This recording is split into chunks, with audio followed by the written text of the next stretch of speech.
3000 anos, um povo misterioso prosperava na Itália. Ricos, elegantes e sofisticados, os etruscos estavam bem à frente de seu tempo. Eles não pareciam ter aquelas inibições sociais com as quais nos preocupamos.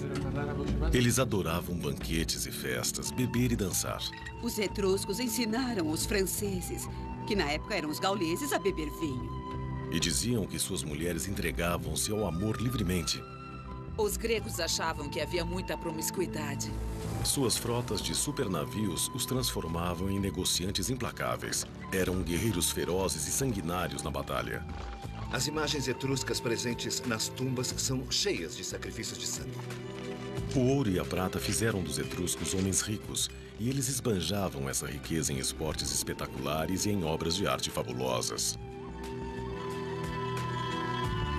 Seu mundo parecia um paraíso, mas estava condenado. Os sacerdotes etruscos previram que sua civilização duraria apenas 1000 anos. E era verdade. 100 anos antes do nascimento de Cristo, esse mundo extraordinário desapareceu. O que aconteceu com essa grande civilização que abriu caminho para o poderoso Império Romano? Onde estão os etruscos agora? Os prazeres do mundo antigo. Esta paisagem idílica na Itália Central já foi a terra natal dos antigos etruscos, a Etrúria. Foram eles que drenaram os pântanos e derrubaram as florestas, escavaram canais e construíram estradas, esculpindo a paisagem que os italianos agora chamam de Toscana. As cidades etruscas, no alto das colinas, já dominaram toda esta região. Hoje há poucas evidências dessas fortalezas etruscas. Elas foram soterradas por 2000 anos de edificações romanas e medievais. Os romanos são vistos como a maior superpotência do mundo antigo. Contudo, sem os etruscos, Roma não teria existido. Foram eles que puseram Roma no seu caminho para a glória e demarcaram seus limites. Com uma extraordinária habilidade para a engenharia, eles a transformaram de um vilarejo pantanoso numa cidade importante. Quando a Etrúria foi finalmente engolida pelo poderoso Império Romano, Roma absorveu a cultura etrusca e a reclamou para si.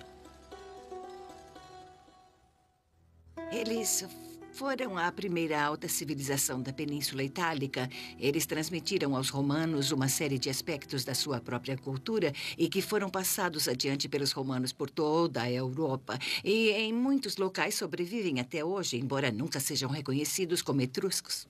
Podemos apontar muitas coisas que influenciaram nossa cultura, que vieram dos etruscos, até mesmo aquilo que chamamos de numerais romanos, que, na verdade, eram numerais etruscos.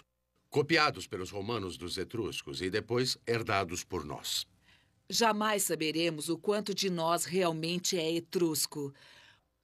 O nosso alfabeto, algumas palavras que usamos, algumas bem importantes como persona, personalidade, nós não teríamos se não fosse pela complexidade da cultura etrusca.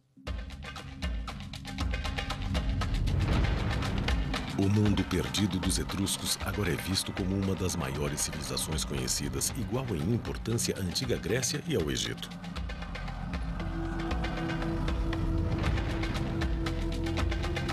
Sua cultura emergiu há somente 3000 anos na Itália Central.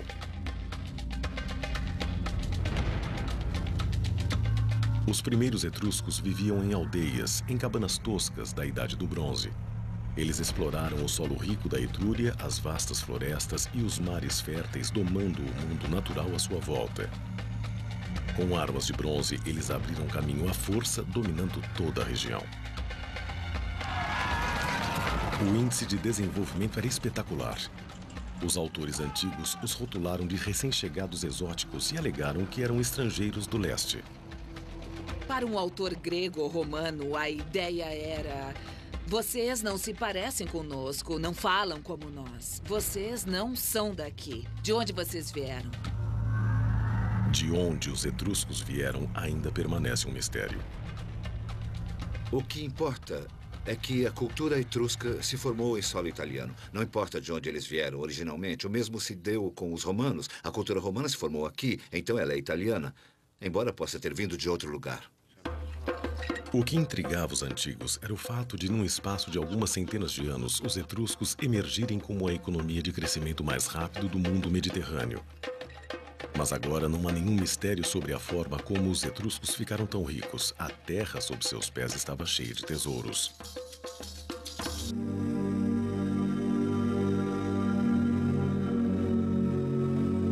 Em 1980, o arqueólogo Giovanangelo Camporeale teve sorte. Sua descoberta revelou a sociedade etrusca no momento exato em que florescia. Começamos examinando o bosque. Era um bosque denso, impenetrável. E vimos algumas pedras. Pedras que deviam ter sido postas ali, porque não eram rochas naturais. Elas eram parecidas. Depois achamos mais 2, 3, 4. As pedras pertenciam a um muro. Vasculhamos em torno e achamos outros muros.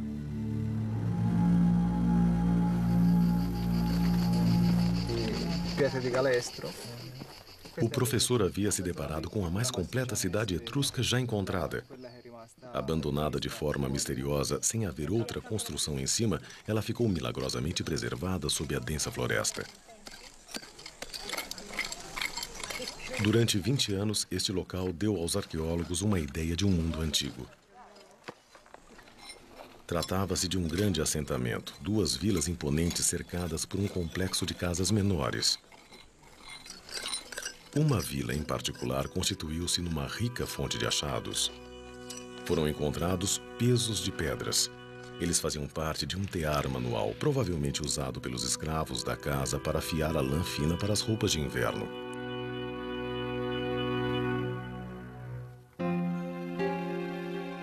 O arqueólogo Stefano Giuntoli caminha por um grande salão de entrada que leva a um aposento, onde fragmentos de um copo de vinho importado da Grécia e outras evidências de uma moradia requintada foram achados. Isto era um salão para banquetes, onde homens e mulheres se deleitavam e relaxavam. Devia ser decorado com afrescos suntuosos e objetos preciosos. Os aristocratas etruscos que viviam aqui viviam bem.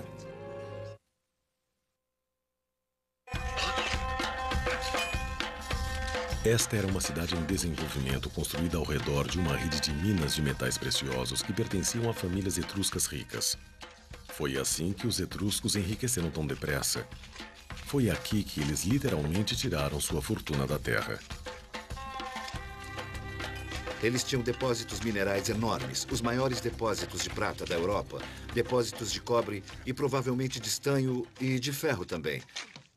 Essa riqueza de materiais e talvez de outras matérias-primas se manifesta através da grande explosão da sociedade etrusca por volta de 700 e 600 a.C. As cidades são construídas e a elite etrusca se torna cada vez mais rica. Essa riqueza, nas mãos de poucas pessoas, gerou uma sociedade extraordinariamente singular. Por toda a Etrúria, as minas bancavam a economia. Enquanto Roma ainda era um grupo de vilarejos, os etruscos injetavam dinheiro na construção de cidades fabulosas no alto das colinas. Até 25.000 pessoas viviam e trabalhavam nessas cidades-estado independentes, populações enormes para o mundo antigo. Na antiga Etrúria, as senhoras ricas e bem vestidas, acompanhadas por servos, caminhavam pelas ruas pavimentadas da cidade.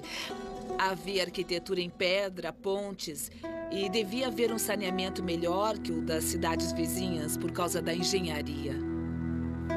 Foi a extraordinária habilidade técnica dos etruscos que viabilizou suas grandes cidades. Como as cidades modernas, elas foram construídas em setores, com água corrente e sistema de esgoto. Sob a atual Orvieto, grandes tanques d'água que foram escavados à mão há 2.500 anos ainda estão intactos. Com a mineração, os etruscos ficaram ricos, mas foram os desenvolvimentos técnicos que impulsionaram a Revolução Industrial. O metal que lhes proporcionou esse grande salto foi o ferro.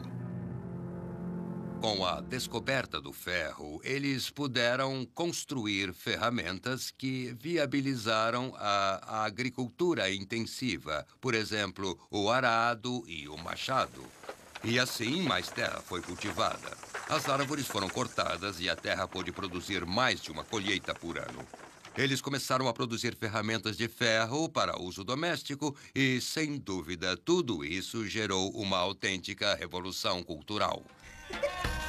Apenas 500 anos após os etruscos terem emergido no século VI a.C., os chefes daquelas aldeias com cabanas toscas haviam se tornado aristocratas, proprietários de terras e minas. Também havia uma nova classe média composta por artesãos, mercadores e comerciantes. Eles viviam na boa vida enquanto seus escravos faziam um trabalho pesado.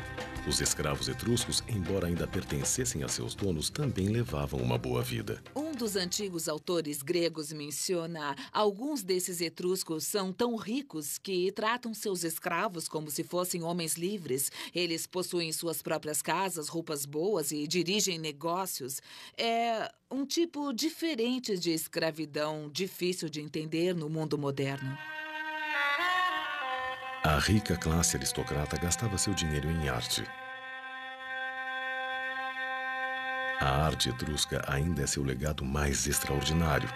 Através dela, podemos viajar no tempo. Há muitas cenas diferentes que mostram a vida diária dos etruscos. Vemos as pessoas em banquetes, jantando, dançando, pessoas ouvindo música ou tocando instrumentos musicais e jogando. Vemos pessoas se amando, usando trajes diferentes, roupas diferentes. Seus vizinhos sentiam inveja e zombavam da ostentação vulgar de riqueza dos etruscos. Com certeza, os competidores gregos dos etruscos achavam que eles tinham demais. E os acusavam de esbanjadores, dizendo: os etruscos prestam muita atenção ao seu próprio conforto e bem-estar. Sem a arte, saberíamos muito pouco sobre o pensamento etrusco e como eles viviam. Há milhares de inscrições etruscas, mas nenhum de seus livros sobreviveu.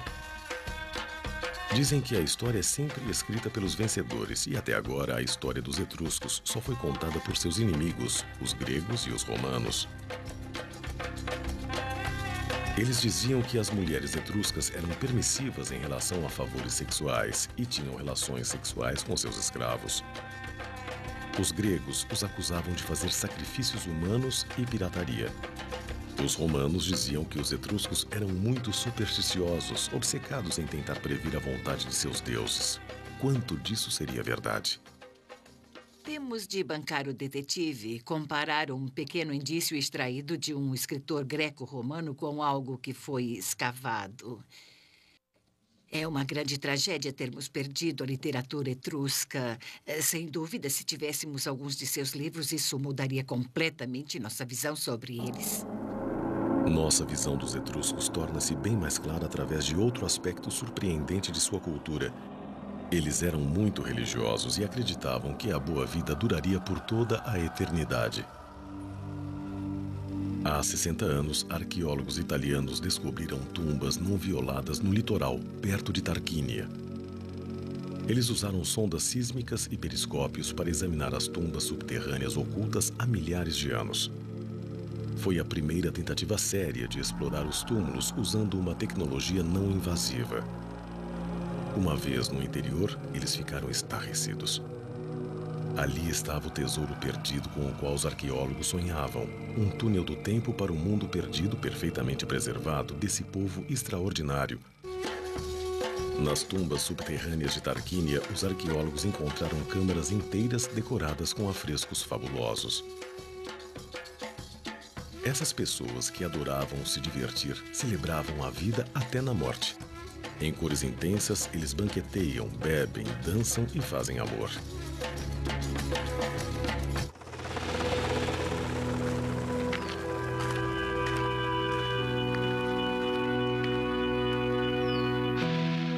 Os etruscos construíram grandes cidades para seus mortos. Cheias de tumbas elaboradas, dispostas em setores com ruas e praças, elas refletiam as cidades dos vivos. Esta necrópole foi construída ao longo da antiga cidade de Cesare. Cada câmara mortuária familiar contém os ataúdes de gerações da nobreza etrusca. Os etruscos acreditavam que deviam a seus ancestrais a boa sorte e o poder. Honrá-los era essencial. As tumbas aqui são casas em miniatura. Relevos em gesso nas paredes exibem cada objeto que o morto poderia necessitar na outra vida.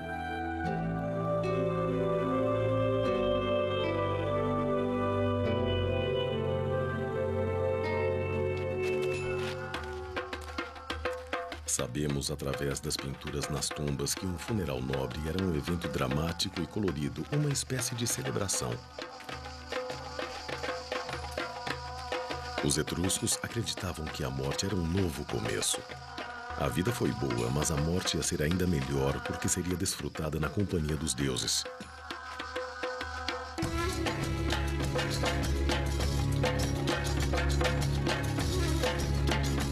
A obsessão desse povo com a vida após a morte e seus preparativos para ela nos deu a visão mais clara sobre seu mundo. Quase tudo que sabemos sobre os etruscos foi obtido através dos objetos que vieram das tumbas. Quase tudo que você vê nos museus veio das tumbas aristocratas. As pessoas eram enterradas com coleções elaboradas em cerâmica e bronze e, às vezes, armaduras e armas para os homens. A vida diária e a vida pós-morte estavam intimamente ligadas e os objetos na tumba sempre incluíam pratos e coisas relacionadas a beber e a festejar por toda a eternidade. Também haviam sofás onde eles poderiam se reclinar e dormir felizes, usando roupas finas e joias, ostentando os símbolos de seus status. Nenhuma mulher etrusca de respeito iria ao encontro dos deuses sem pelo menos um espelho de bronze polido. Milhares desses objetos delicados, exclusivamente etruscos, foram achados nesses túmulos. Originalmente, esses espelhos eram brilhantes e refletiam o rosto do indivíduo que usava de um lado e, ao ser virado, havia do outro lado uma superfície côncava ornamentada. Era muito comum usarem um adorno chamado laça. É uma figura particularmente etrusca e há uma representada bem aqui neste espelho. É uma figura feminina nua com asas e carregando um vidro de perfume. É uma espécie de espírito dos adornos que acompanha a senhora na vida após a morte para lhe oferecer perfume durante toda a eternidade. A morte era um estado chamado de animalis, que significava tornar-se um deus espiritual. Para os etruscos, os ancestrais ainda viviam, mas no céu.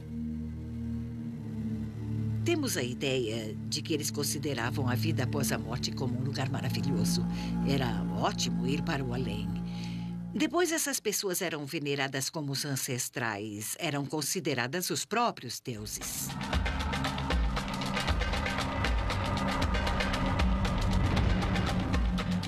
Os etruscos adoravam vários deuses, alguns violentos, outros sábios e amistosos. Eles compartilhavam com os antigos gregos Apolo, Hércules e Perséfone, deuses dos céus. Mas a religião dos etruscos nasceu num momento único e dramático, vinda das entranhas da terra. Os deuses enviaram um mensageiro chamado Tagis, um menino nascido da terra com o rosto de uma criança e a sabedoria de um ancião. Ele cantava canções misteriosas que só um nobre chamado Tarcon conseguia entender. Ao serem escritas, elas se tornaram a disciplina etrusca. A disciplina etrusca é o plano completo para a vida de um indivíduo e para a vida de sua cultura, que envolvia ensinamentos morais e todas as fórmulas e rituais necessários para permanecer de bem com os deuses. Esses deuses dominavam todos os aspectos da vida e falavam através da natureza. Cada animal, cada árvore e até mesmo o vento carregava uma mensagem dos deuses. O voo dos pássaros era especialmente importante. A altura em que voavam e a direção de onde vinham eram um presságio de sucesso ou desastre. Os sacerdotes etruscos, os professores e os intérpretes eram os membros mais poderosos da sociedade. Eles ensinavam que tudo no mundo estava dividido de acordo com a lei sagrada e somente eles poderiam decodificar a mensagem dos deuses. Um sacerdote etrusco, quando se preparava para ler a vontade dos deuses, marcava os pontos cardeais, norte, sul, leste e oeste, e depois observava o que acontecia no céu. O quadrante do céu, o setor onde aparecesse uma ave, um raio ou qualquer outra coisa, lhe diria qual deus era responsável por aquilo. Os deuses enviavam suas mensagens mais urgentes através de trovões e raios. Um manual secreto que só os sacerdotes possuíam explicava o significado das tempestades elétricas. Chamado de calendário brontoscópico, é um dos poucos textos etruscos que sobreviveram. É um documento completo para todos os dias do ano. Funciona perfeitamente. Se trovejar, você procura aquela data no livro. Muitas das mensagens nos parecem bem tediosas. Se trovejar hoje, a colheita de cevada será boa. E outras são bem racistas. No dia 19 de agosto, por exemplo, se trovejar, as mulheres e os escravos terão coragem de cometer assassinatos. Os etruscos não se arriscavam a tomar decisões sem antes consultar os sacerdotes para que lessem os presságios e previssem o que os deuses podiam achar. Eles eram considerados muito supersticiosos e os romanos diziam que eram o povo mais supersticioso de todos porque eles eram realmente obcecados por entender a vontade dos deuses. Esta era uma preocupação muito especial dos etruscos, saber o que os deuses queriam, o que os deuses pensavam, se ficariam zangados, qual vai ser o resultado se eu irritar os deuses. Os viajantes antigos que conheceram os etruscos ficavam fascinados com sua religião e assombrados com a habilidade dos sacerdotes em prever o futuro. Os romanos chegaram a empregar sacerdotes etruscos como conselheiros. O sacrifício ritualizado de sangue era um elemento essencial no repertório de um sacerdote. Mensagens celestiais eram lidas nas entranhas de animais recém-abatidos. O fígado era considerado o órgão que tinha o poder de transmitir mensagens dos deuses. A arte de prever através da interpretação do fígado era tão desenvolvida quanto a leitura dos céus. Os sacerdotes analisavam os fígados, adivinhando através de marcas ou manchas a escrita dos deuses. Este modelo de fígado foi encontrado no túmulo de um sacerdote. Provavelmente foi usado para ensinar os novos sacerdotes a interpretar a vontade dos deuses. Linhas limites separam as esferas de cada divindade, dizendo ao sacerdote quem está falando. As leituras e as previsões aconteciam nos templos etruscos que dominavam a paisagem. Este templo era o centro de comando. Daqui, os sacerdotes examinavam os céus, executavam os sacrifícios e depois traduziam a vontade dos deuses para cada aspecto da vida, grande ou pequeno. A elite etrusca era uma espécie de teocracia. Eles eram sacerdotes, tiranos que controlavam a população através da religião. Essa espécie de centro cerimonial ficava no coração do poder etrusco, da cultura etrusca. Em época de crise, fome, doença ou guerra, os sacerdotes podiam até exigir o sacrifício máximo: uma vida humana. O sacrifício humano era uma possibilidade, mas não a prova concreta ainda. Porém, as imagens etruscas, as imagens das tumbas estão repletas de sacrifícios de sangue. O sacrifício de prisioneiros, esse tipo de coisa. Talvez ocorresse um sacrifício humano pelo menos de vez em quando. Os gregos acusavam os etruscos de serem tiranos e piratas. Sabemos através de seus relatos que eram guerreiros cruéis e massacravam centenas de prisioneiros. Os etruscos estavam constantemente em guerra com seus rivais de negócios. Porém, novas descobertas perto do litoral da Itália provam que eles eram os mais cobiçados parceiros comerciais de toda a região.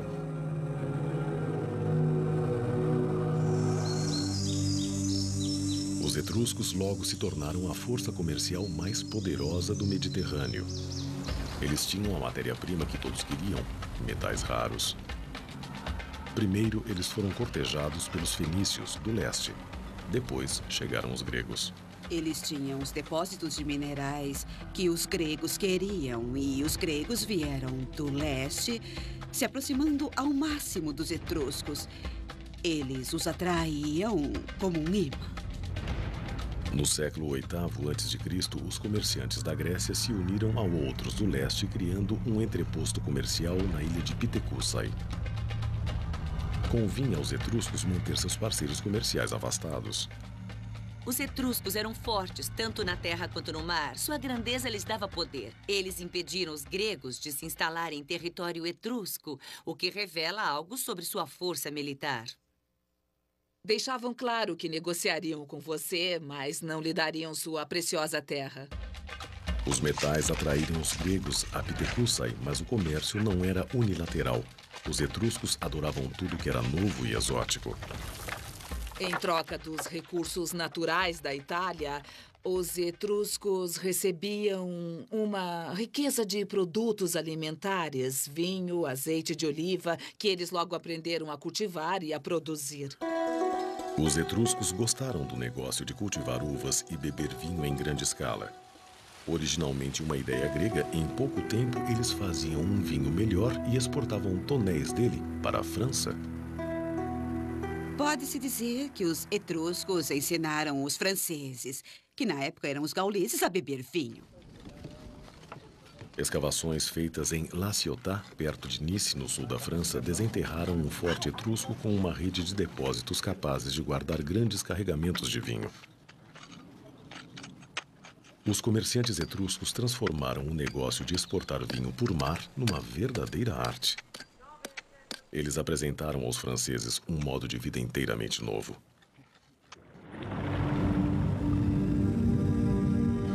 Hoje podemos ver como era importante o comércio de vinho. Um navio encontrado ao largo da costa francesa permaneceu enterrado na lama por 2.500 anos. Este cargueiro levava 30 toneladas de vinho.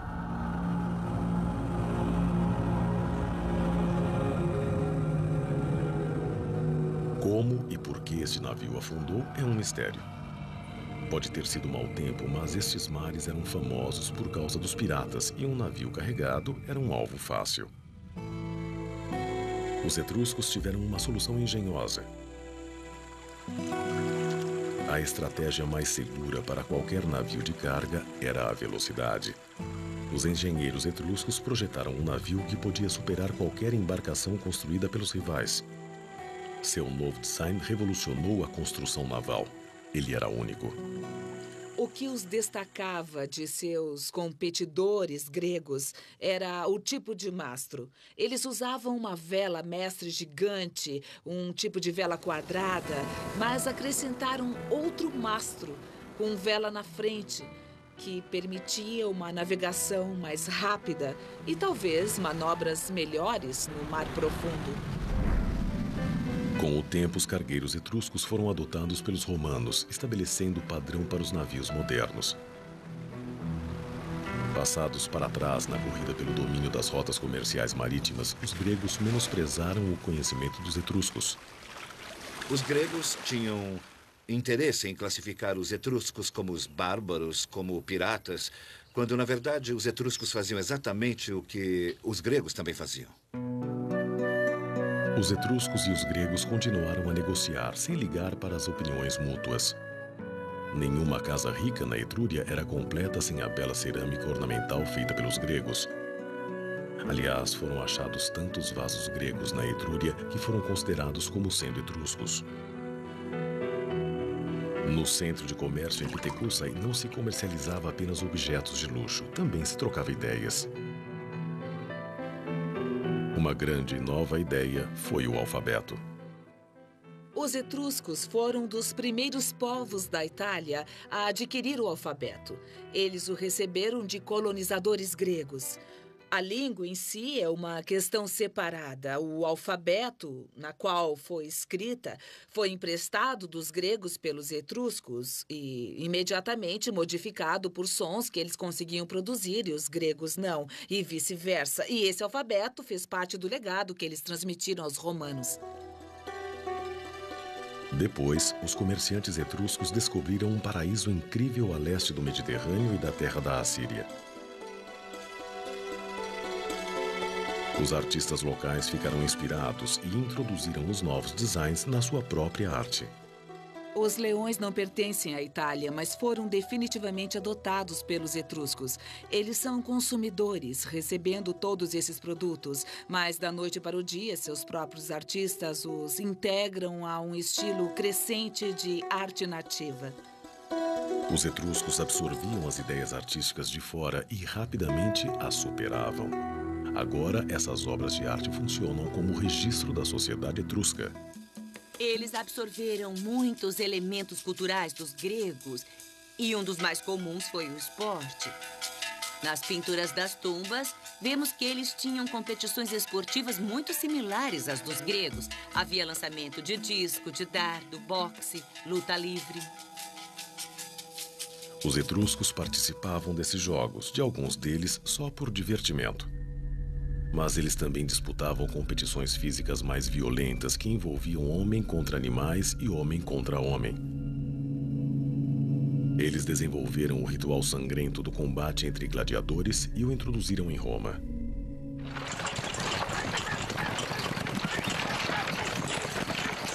No leste, eles se depararam com a última moda em transporte veloz, a biga. Foram os etruscos que inventaram o esporte eletrizante de corrida de bigas e construíram um novo estádio para isso em Roma, os Circus Maximus.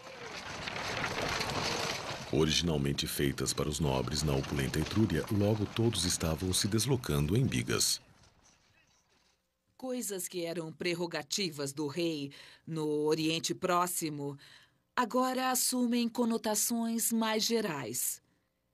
E o banquete é talvez o mais conhecido desses costumes, do qual um grande rei do Oriente Próximo declinaria para brindar com seus guerreiros. Mas agora, cada guerreiro da cidade etrusca espera se juntar ao banquete cívico. Os etruscos apreciavam os banquetes originais e diferentes. Eles inventaram os banquetes mistos, onde as mulheres bebiam vinho e se deitavam ao lado de homens. Esta mistura pública dos sexos horrorizava seus vizinhos e não era a única coisa sobre as mulheres etruscas que chocava os gregos e romanos. Para seus vizinhos, as mulheres etruscas eram extremamente liberais.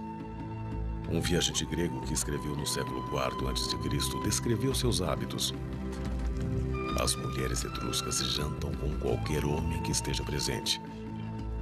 Os etruscos compartilham as suas mulheres.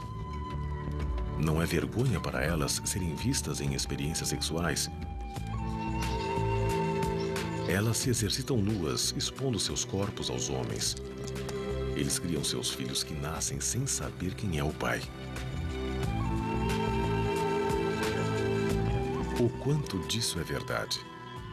As mulheres andavam livremente na sociedade etrusca, eram vistas em festas, deitadas com seus maridos, apreciando um gole de vinho, dançando e vivendo uma vida realmente muito mais liberada que a de suas irmãs em Roma ou Atenas. As mulheres etruscas realmente apreciavam a vida social e os banquetes, o passatempo favorito dos etruscos, tanto quanto os homens.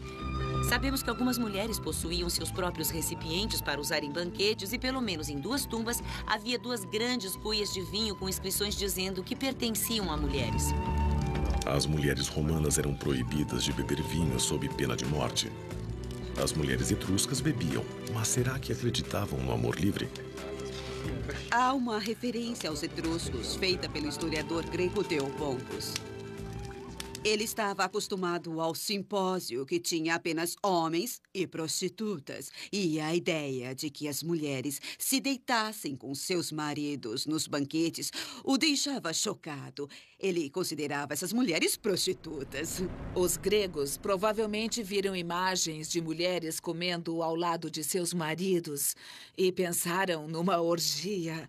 Mas não há provas. Esse é o tipo de coisa que os inimigos dizem de você. Não há dúvida de que as mulheres etruscas, comparadas com as gregas e as romanas, eram extraordinariamente livres. Mas isso em parte porque suas irmãs na Grécia e em Roma eram simplesmente um objeto do homem, sua propriedade, e não tinham nenhum direito. As mulheres gregas se mantinham nos seus aposentos, fiando, tecendo, fazendo coisas femininas. As mulheres romanas, tradicionalmente, não tinham permissão de participar da vida pública. As mulheres na Etrúria, pelo menos as aristocratas, possuíam sua própria riqueza. Elas tinham muito mais liberdade que as mulheres gregas e romanas. As mulheres etruscas eram independentes. Podiam ter o próprio dinheiro e até propriedades. As mulheres romanas nem mesmo tinham um nome próprio. Se você fosse filha de Túlio, você seria Túlia. E se houvessem 3 filhas, haveria a Túlia I, a segunda e a terceira. Já as mulheres etruscas tinham seu próprio nome. O fato é que as mulheres etruscas, além de livres, também eram educadas. Quando os espelhos de prata e bronze encontrados nas tumbas das mulheres foram limpos e examinados, eles provaram que elas podiam ler e escrever. Eles tinham inscrições e as mulheres conseguiam lê-las. Não haveria sentido em escrever esses nomes de personagens mitológicos gregos se você não os conhecesse. Então, todas as mulheres aristocratas eram muito cultas. As mulheres etruscas levavam seus adorados espelhos ornamentados para a vida após a morte, assim como fez Seiante, uma mulher nobre que viveu no século III a.C. Agora, no Museu Britânico, seu sarcófago imponente, achado na sua própria tumba, sugere que ela era muito rica e muito importante. Quando seu rosto foi reconstruído cientificamente, descobriu-se que a imagem em sua tumba possuía uma semelhança apurada. Isso mostra que os etruscos estavam bem à frente dos romanos e dos gregos. Este é o primeiro retrato comprovado da Antiguidade Clássica. Mas havia uma discrepância estranha. Embora devesse ter 50 anos quando morreu, o artista a retratou como uma mulher bem mais jovem. Talvez ele a tenha conhecido. Ou será que esta rica mulher encomendou a efígie para seu ataúde anos antes de sua morte? Quando seu esqueleto foi exposto e radiografado, houve outra revelação que certamente deve ter assombrado os gregos. Uma das coisas mais notáveis sobre Seiante era o fato de ser uma amazona. E esta é a única evidência que temos sobre mulheres etruscas montando a cavalo. Nós sabemos que ela cavalgava devido à forte musculatura que tinha em certas partes do esqueleto, como as coxas e a parte de baixo das costas. Ela passou boa parte da vida cavalgando e não confinada aos aposentos das mulheres, assim como as gregas e as romanas. Mas até que ponto ia essa liberdade? E as acusações de que as mulheres etruscas gostavam do amor livre, mantinham relações com escravos e de que nenhuma criança etrusca sabia quem era o pai? A sociedade etrusca era aristocrata e a unidade da sociedade era formada pelo casal.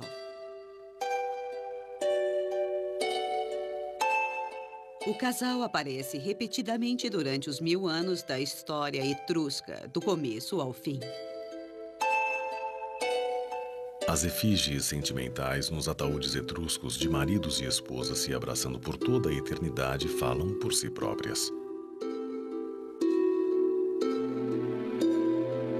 Imagens em objetos nas tumbas, na cerâmica e nos afrescos celebram o casal. Será que os etruscos, que gastavam tanto dinheiro e energia honrando seus ancestrais, não se importariam em saber quem era o pai de seus filhos? Isso não foi comprovado pelos indícios arqueológicos. Todas as pessoas comemoravam fazendo uma oferenda aos deuses em suas tumbas ou sarcófagos. e identificavam seus nomes e depois davam os nomes dos pais. Então, o que houve com os etruscos? Um povo que parecia tão equilibrado, confiante e liberal. Estariam eles tão entretidos em se divertir que foram pegos de surpresa por seus inimigos? Ou surgiu uma nova ameaça? O reinado triunfante dos etruscos chegou ao fim após 1000 anos. Dizem que eles eram tão obcecados com a busca do prazer que não perceberam uma nova ameaça, não de fora, mas de seus vizinhos. Não há dúvida de que eram muito bem organizados, guerreiros soberbos e politicamente ativos. No século VIII a.C., no alvorecer da história romana, os sacerdotes etruscos decretaram seus limites. O censo comercial etrusco estabeleceu a cidade de Roma como um centro mediterrâneo para o comércio e os negócios. No século VII, a dinastia etrusca dos Tarquínios dominou Roma. Pelo menos 2, talvez 3 dos primeiros reis romanos são etruscos. Foi só mais tarde que os romanos assumiram militarmente e eles, então, conquistaram os etruscos.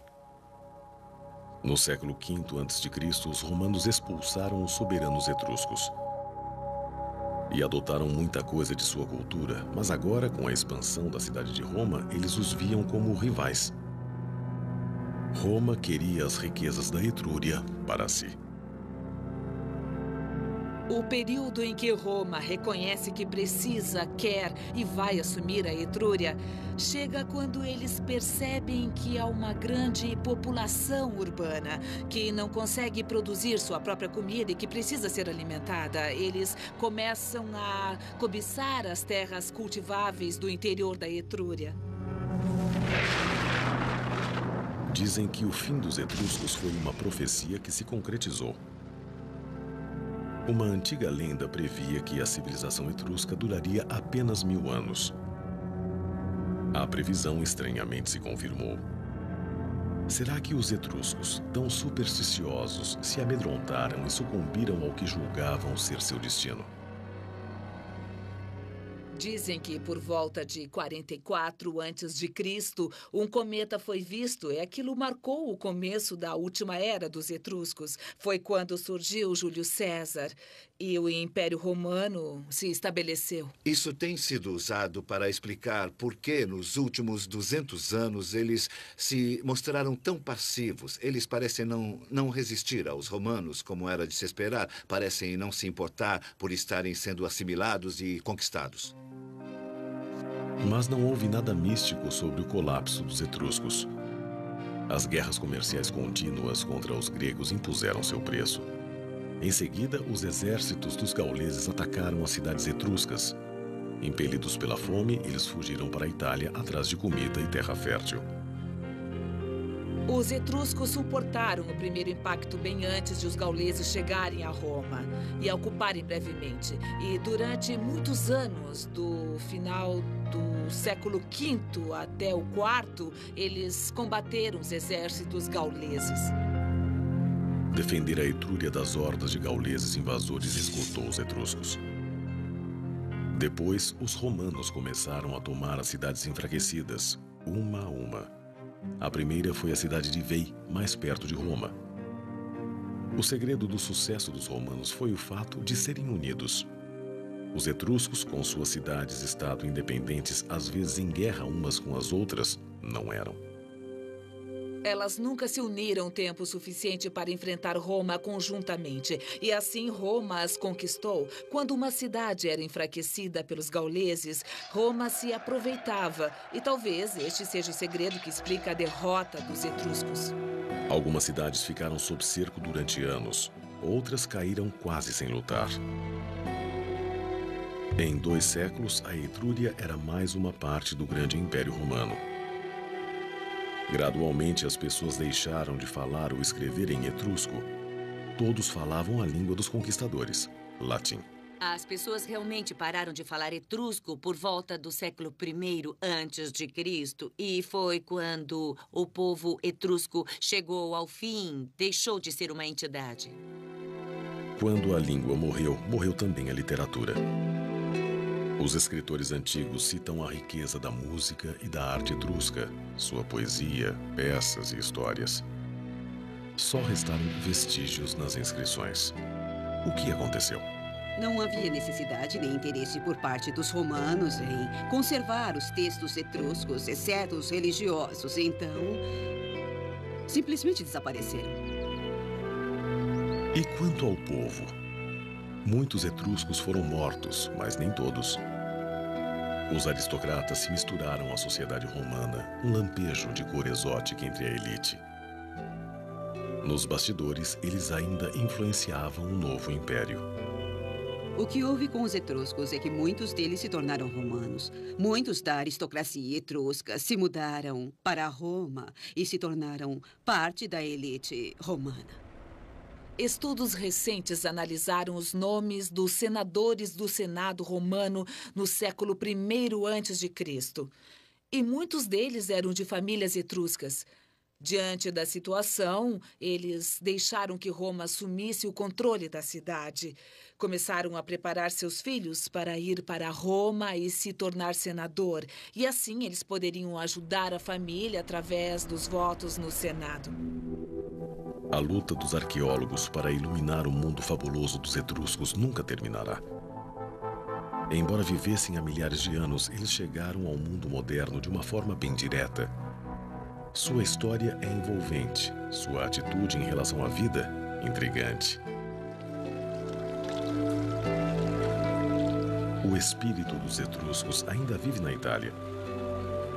Às vezes, quando a luz do entardecer ilumina o rosto dos moradores da Toscana, nós voltamos à Etrúria, o lar do povo perdido da Itália, os etruscos.